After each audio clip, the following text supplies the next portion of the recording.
الرحمن الرحيم الحمد لله رب العالمين الصلاة والسلام على رسوله الكريم وعلى آله وصحبه ومن استنى بسنته إلى يوم الدين.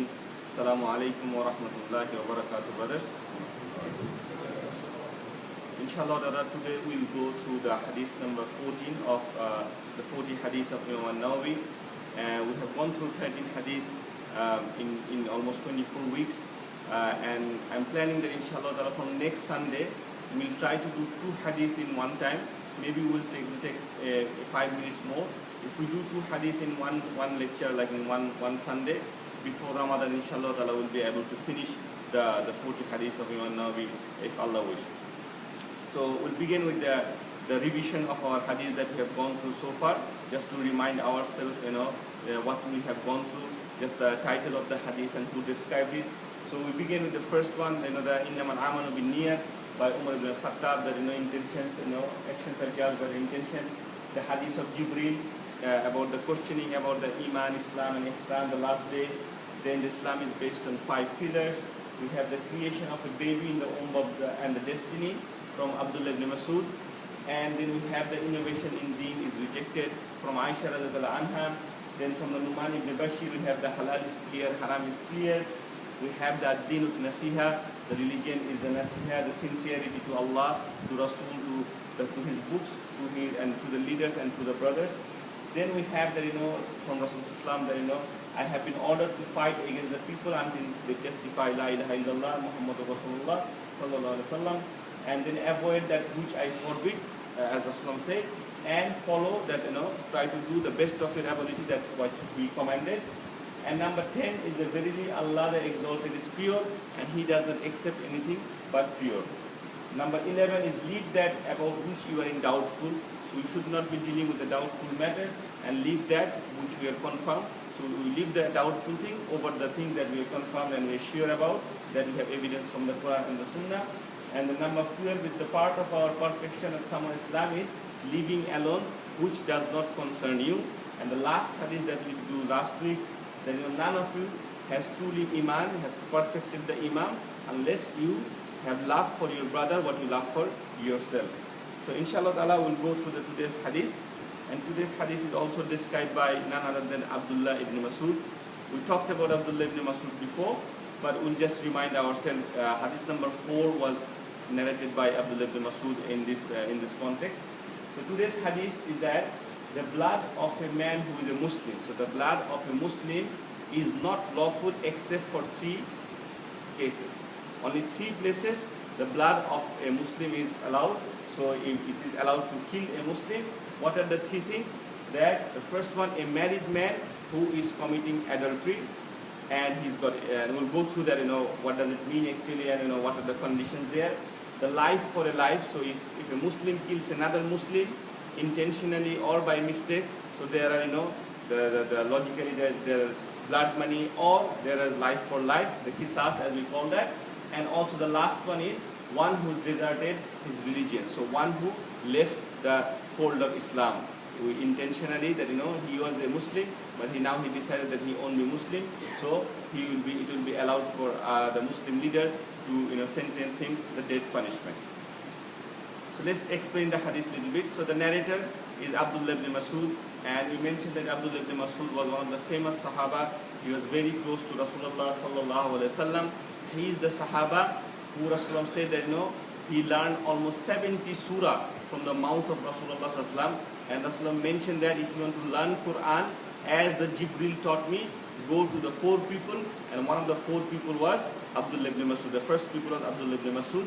Also, there's another narration for his, fadail, the reward for Abdullah ibn Masud. One day he was climbing a tree in front of other Sahaba to get some fruits or something, like from date or something for Rasulullah. So other Sahaba was looking at him when he was climbing the tree. And Abdullah ibn Masud was a very short guy.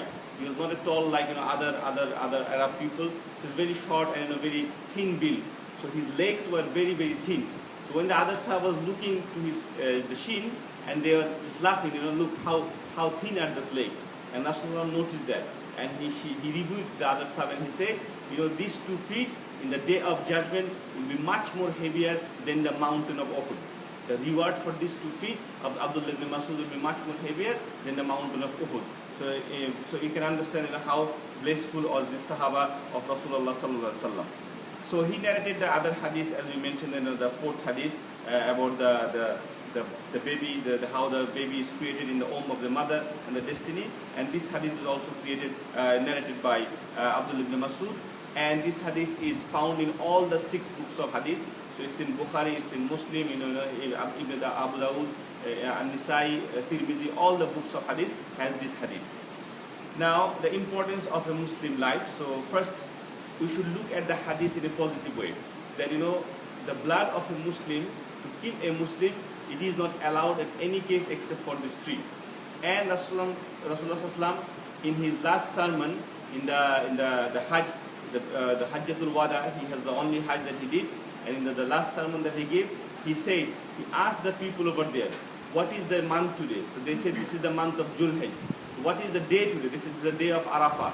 And then he asked them, what is the place this is? This is the holy place of Makkah. And then Rasulullah said, Inna dinakum wa amwalakum wa aradakum haramun alaykum. Meaning that today, I tell you, the blood, the property, and the honor of other Muslim is haram on you. As the day today is haram on you. Meaning haram here means the sanctity, the sacred. So the property, the life, and the honor of a Muslim is as sacred as the day of Arafah, as the place of the Makkah, as the month of Dhul Hijjah. It is so important. One of the narration, Umar ibn Khattab said he was making an Umrah and he was looking at the Kaaba. And he said to himself, O Kaaba, you are beautiful and you are great and you are house of Allah subhanahu wa ta'ala. But to Allah subhanahu wa ta'ala, the life of one Muslim is much more higher than the house of Kaaba. Imagine the life of one Muslim, the blood of one Muslim is much more higher than the whole house of Kaaba. The Kaaba that is built by Ibrahim alayhi salam, that is the house of Allah, the Baytullah, and we all worship towards the Kaaba. And how important is it? But even one blood, one Muslim life is much more important than the Kaaba. Now, so coming to this hadith, in this hadith, Rasulullah mentioned 3 major crime and 3 major sin that if you found with the person that is found with this one, and you have proper witness, proper guidance, proper all the conditions are filled, then these people will be penalty, the death punishment. The first one is the married adulterer. And there is a difference of opinion why the married adulterer is mentioned here and the punishment is the death sentence. The difference of opinion is because Allah subhanahu wa ta'ala mentioned in Surah An-Nur, ayah number 2, that if you caught someone doing zina, the fornication, give them, either it's a female or a male, 100 lash. In that ayah, Allah didn't mention whether it's a married person or unmarried person, a married female or unmarried female. Allah just mentioned, if you caught someone in this sin, and according to the Sharia, you have to have 4 witnesses. And the 4 witnesses has to be seen the whole act with their eyes. And that is why it is so strict. Allah, our Sharia made it so strict that it is almost impossible to find anyone doing this act. You can't do this thing in front of 4 people watching these things. It is almost impossible. And that's why in the time of Rasulullah, even in the time of Khulafa Rashidin, you didn't find any of the incidents like this. Yes, there are some incidents, and we'll describe 2 incidents today, that the people, they committed the sin, and because of their iman, they came to Rasulullah, as you all know the story of one of the guy, his name was Ma'iz, and also there's another lady from one of the tribe, Muslim lady. They did committed this sin, and they themselves came to Rasulullah and said, Ya Rasulullah, tahhirni, purify me. And Rasulullah, what is the problem, purify you? They say, Ya Rasulullah, I did this commit. So are you sure you did this? I think you are drunk. So other Sahaba checked him whether he is telling the truth. So no, I'm not drunk. Then again he came back. I said, no, go back. I think you are making some mistakes. Is he majnoon? Are you in your complete sense? He said, yeah, Rasulullah, I'm in complete sense, but I don't want the punishment of akhirah. I want the punishment here. So give me the punishment of the thing I did. And the punishment for this, that as you know, mentioned in the hadith, there is a death penalty, but the death has to be through the stone, like throwing at the stone. Why it is so? There is also some opinion here that why, because Allah didn't mention this one, but the Sharia, there's a lot of things in the Quran has been explained by the Sunnah. Just like this, Allah said that we have to make tawaf around the Kaaba in Surah Al-Baqarah. We have to go and make tawaf around the Kaaba in Hajj time. And we do that. But did Allah mention the 7 times and how we're going to raise our hand to Hajj al-Yamin and what to do and not to do? No. We learn this from the Sunnah. So just like anything else, this ayah is also explained by the Sunnah that if the person is never married, if a person is never married or a female is never married, then the punishment is 100 lash. And also you have to have 4 witnesses for that. But if person is married, ever married any time, suppose a person is married 20 years ago, and after after some years his wife passed away and he's unmarried for last 10 years or something, still he committed this act, and you have the witness, still his punishment is death penalty by throwing stone. And why throwing stone? Why not killing in some other way, like hanging or maybe shooting or something? Because there was an ayah in the Quran about stoning to death. But that ayah is mansukh now. We don't decide that ayah. It was the ayah that is abrogated at the time of Rasulullah. But the scholars say the ayah has been abrogated for recitation, but the rule of the ayah is still valid. So that's why, and also as we mentioned in the story of the Ma'iz, the Sahaba who came and said that Ya Rasulullah, I committed the sin, give me the punishment. Rasulullah give him the punishment the way, throwing the stone and then stone to death.